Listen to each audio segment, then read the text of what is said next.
Hi, and yes, we're in the greenhouse today, a bit cloudy, so I thought I'd bring you inside, make a change. Today, we're going to be looking at nasturtiums, how to sow them, what they do, companion planting, all sorts of things about nasturtiums you probably didn't realise. So, coming up after this is how to sow your nasturtiums.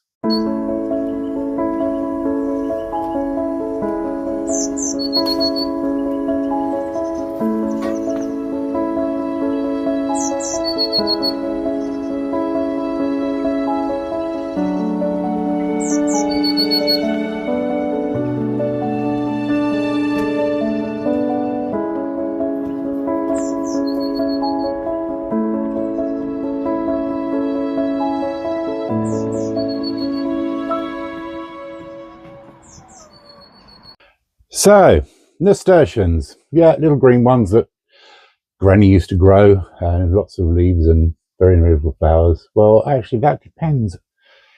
If you grow your nasturtiums in a fertile soil, you get lots more plants and lots more flowers. So it's a case of looking at what your plant is doing when you're growing it. If you have a problem with all leaves and no flowers, well, give it more food. Talking of food, did you realize that the nasturtium plant itself is edible? You can chop up the leaves and put it in a salad. You can add the flowers to your dinner to make your plate look pretty. It has a sort of peppery taste to it, so it's edible. So it's not only pretty in the garden, you can eat it as well if you have too much of it growing. Start pruning it off like you would a lettuce, and you can end up with pretty dinners that taste of nasturtiums. Mix them with your salad leaves, baby leaves, spinach, whatever. The old iceberg chopped up with a bit of nasturtium leaves. It'll all look pretty and taste nice as well. So there's a little bit of information for you that edible. Also has another big thing. You can use it as companion planting. Now, with companion planting, what you have is a plant that is there to attract the little buzzy bees and things to pollinate. So if you've got that in amongst vegetables, plants growing as flowers, you basically are pollinating your garden because you're bringing in the bees and everything, because they like the smell of nasturtiums, because nasturtiums have a lot of smell to them, so they are handy in that way. But one of the other things that we use nasturtiums for is as a companion plant for aphids, green fly, black fly, things like that, that attack your dahlias and whatever, and you end up with little little beady little things growing all over walking around on your plants. So in aid to get rid of them, you plant nasturtiums, because nasturtiums attract the aphids and the greenfly. So then the ladybird comes along, and ladybirds love nasturtiums for the same reason. They like to eat the aphids and things. So yet again, nasturtiums have a habit of helping the gardener and the ladybird, and everyone lives happily ever after. So what else can we do with nasturtiums? Well, they come in various forms. There's about 50 different styles of I can't even say it now, of nasturtiums.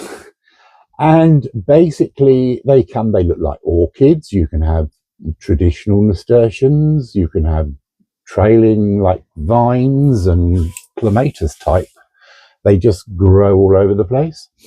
Or you can have them in little bushes, or you can have them in hanging baskets, hanging down. So if you've got, say, nasturtiums in a hanging basket along with the tumbled tomatoes that are also coming down from your hanging basket, A, your tomatoes don't get aphids. B, your tomatoes don't look boring. They don't look like tomatoes because you've got nasturtiums growing through them and hanging down. They can grow sort of like a metre or so long, some of them. But always look at the back of your seed packet just to make sure that the information that they're giving you is the big bit is how big is it? Sometimes you can get a nasturtium and plant it in your garden and suddenly find the whole garden's taken over. So just pick the ones that you want. What we're going to do today is we'll be sowing the Tom Thumb nasturtiums. Now they're a mixed colour of oranges and reds and greens and yellows and creams, with a little variation within the flower. Some of the yellow flowers have got red lines in them. So, but the big bit is, as it says on the back of the packet, grows to 20 centimetres. That means it's about that big. Ideal for window boxes, things like that. Ideal for planters that don't want masses of one flower. You just want nasturtiums doing their companion bit.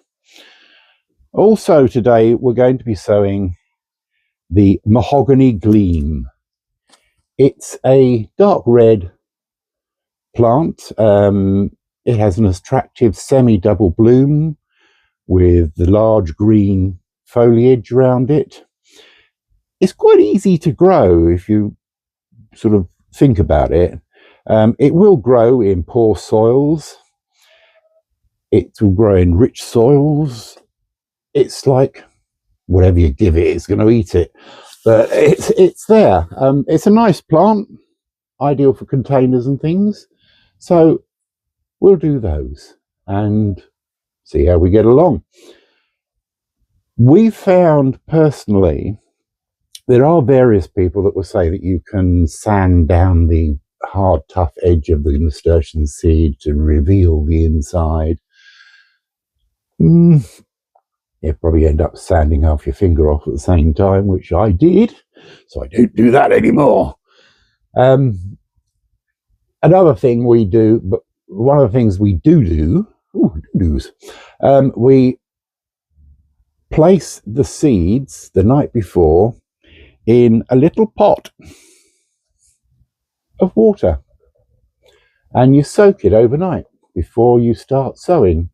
That way it softens the outer skin of your nasturtium seed, so that when you plant it, it's got a head start on the ones that don't get soaked, because it hasn't got to struggle trying to get through the outer skin.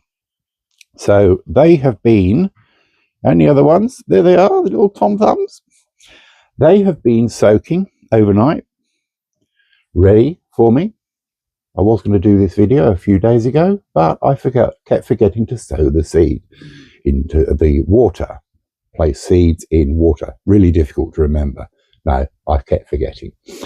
So I ended up doing it today, because last night I remembered. I woke up at about 10 o'clock at night and suddenly thought, oh, nasturtium seeds. Bit of a strange thing to do at that time of the night, but never mind. I remembered, so I did it. So coming up will be sowing the soaked nasturtium seeds. Right, now then, to start off, we fill a little half seed tray. They're half seed trays because that's a full one, and as you can see, two of them make a whole one. So that is why they're called half ones. Bit logical really, but never mind. Right, fill up your half seed tray with, you can use a whole seed tray if you want, depending on how many plants you're going to be sowing, but you fill them up. And the second one, give that a good filling. There we go. Tap it down, make them both look nice and neat and tidy. There we go. Quite handy. Piece of wood, handle on it, push it down, job done. Right, so we now have those two. Save that seed mix. For those of you that want to know what seed mix we use, basically it's our own. If you've go through our videos, you will find one in there that has how to make it. Doesn't cost a lot of money and it's very good. Well, we think it's good. It's what we do. It's how we make it. So now to stage 2. Right, stage 2. They're in a tray because they will leak all sorts all over the place. But we'll start off with the mixed Tom Thumbs. Now, basically what you need now is a dibber. Yes, so called because it dibs in and makes a hole. Don't need one of these, actually. You can just do it with your finger. Quite straightforward. In fact, I'm just going to use my finger. Right, so we dib ourselves in lots of holes in both of them. Might as well get one finger dirty altogether. Here we go. Compost is coming out with my finger, but never mind. There we are. A few more holes. There we go. Right, now then, we then drain the water off. Now be careful because you don't really want to get very, very wet. But that's it. Right, water gone. Now you put one seed in each one. Those holes are about 1.5 centimeters deep, so they'll just do nicely. And you just put them into there. One in each hole. This is ideal for children to play with. Introduce the children to the plants because they can see things growing and it entices them into having more interest in what you're doing in the garden. So there we go. All done. Next thing, take your seed tray and just bring the hole to close. Just fill it up, backfill, and that will do nicely. Thank you very much. That's in there, leveled off. Give it a little tap down. Don't push it really hard, just level it off so it looks okay and the plants are all evenly spaced and evenly deep. That's it. That's that one done. And the next one. What did I not do? Something you must always remember is a plant label. Absolutely important. Always put your plant label in because there is a game that some gardeners play, and that's try and work out what the plant is because they've not put plant labels on them, and then you spend hours trying to find them. What was it? But never mind. Anyway, back to this. Drain off, making sure that there's no water going down with trousers or whatever. And then we move on to the mahogany. Into there, into there, into there. It's quite straightforward. We've plugged all the little holes in there. We've put these in. Nasturtiums, by the way, will flower from early summer right the way through until the first frost. So they are quite a sturdy little plant that, as long as you look after it, it will look after you. And here we go. And one in there. That's it. And we cover it over. Yet again, just lightly cover it over, even it off, and tap it down so it's all nice and straight and level. And yes, nearly forgot. Oh well, there it is. Mahogany Gleam. All done, all set up, straightforward, ready to grow. They do like sunlight, but they will grow in some sort of shade, so something to... Well, easy peasy. Yes, I know, I'm not going to say it again.